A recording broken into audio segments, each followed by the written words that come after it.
ఈ నెల 23న హైదరాబాద్ స్థానిక సంస్థల ఎమ్మెల్సీ ఎన్నికల పోలింగ్ జరగనుంది. దీంతో ఇవాల్టి నుంచి 3 రోజులు హైదరాబాద్ పరిధిలో మద్యం అమ్మకాలు బంద్ చేయాలని పోలీసులు ఆదేశించారు. సాయంత్రం 4 గంటల నుంచి సిటీలోని wines, bar and restaurants close కానున్నాయి. ఈ నెల 25న కౌంటింగ్ పూర్తయ్యే వరకు మద్యం అమ్మకాలు బంద్ చేయాలని పోలీసులు ఆదేశించారు.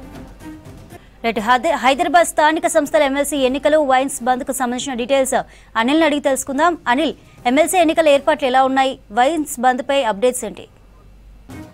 చంద్రిక, 22 ఏళ్ల తర్వాత హైదరాబాద్ స్థానిక సంస్థల ఎలక్షన్ ఎల్లుండి జరగబోతుంది. సో దీనికి సంబంధించి కూడా పూర్తిగా ఎలక్షన్ జరిగేటువంటి 2 రోజుల ముందుగానే, అంటే ఈరోజు సాయంత్రం 4 గంటల నుంచే సిటీ వ్యాప్తంగా కూడా వైన్స్, పబ్బులు, క్లబ్బులతో పాటు బార్ అండ్ రెస్టారెంట్స్ పూర్తిగా కూడా క్లోజ్ చేయాలంటూ కూడా అటు పోలీసుతో పాటు ఎక్సైజ్ శాఖ అధికారులు కూడా ప్రకటన విడుదల చేశారు. ఎందుకంటే 22 ఏళ్ల తర్వాత ఈ ఎలక్షన్ జరగబోతుంది. సో ఎల్లుండి 23 తారీఖు నాడు ఈ ఎలక్షన్ జరగబోతుంది. సో ఆ రోజు సాయంత్రం 23 సాయంత్రం 6 గంటల తర్వాత మళ్ళీ వైన్ షాపులతో పాటు పబ్బులు, క్లబ్బులు, బార్ అండ్ రెస్టారెంట్స్ కూడా ఓపెన్ కానున్నాయి. సో ఎలాంటి అవాంఛనీయ సంఘటనలు జరగకుండా ఈ యొక్క ఎలక్షన్ జరగాలంటూ కూడా జరగని కోసం ఈ సిటీ వ్యాప్తంగా కూడా వైన్స్లో షాపులు క్లోజ్ చేయాలని చెప్తున్నారు. సో దీంతో కాసేపటి క్రితం, అంటే 10 తర్వాత వైన్ షాపులు ఓపెన్ చేస్తారు. సో ఈరోజు సాయంత్రం వరకే ఓపెన్ ఉంటాయి కాబట్టి కొంత మద్యం బాబులు కూడా కొంతమంది ఎక్కువగా క్యూ పద్ధతి కూడా అటు ఏదైతే సిటీ వ్యాప్తంగా ఉన్నట్టు తెలుస్తుంది. ఇక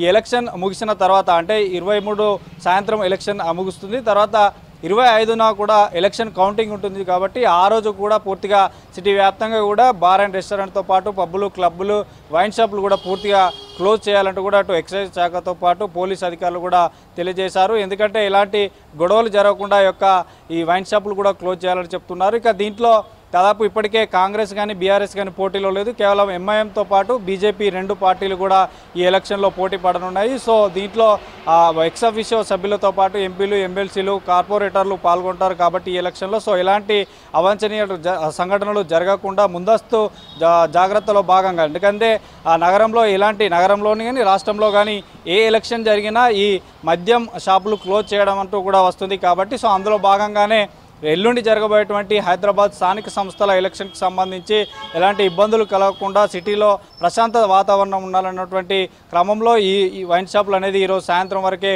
ఓపెన్ ఉండనున్నాయి. సో సాయంత్రం తర్వాత క్లోజ్ అవుతాయి. తిరిగి మళ్ళీ ఎల్లుండి, అంటే బుధవారం సాయంత్రం ఎలక్షన్ ముగిసిన తర్వాత మళ్ళీ సిటీలో వైన్ షాపులు కానీ క్లబ్బులు ఓపెన్ అవుతాయి. తర్వాత 25 రోజున కూడా పూర్తిగా కూడా క్లోజ్ అవుతాయి. సో పూర్తిగా కౌంటింగ్ అయిన తర్వాత మళ్ళీ ఓపెన్ కానున్నాయంటూ కూడా ఎక్సైజ్ శాఖతో పాటు పోలీస్ అధికారులు తెలియజేశారు. చంద్రిక.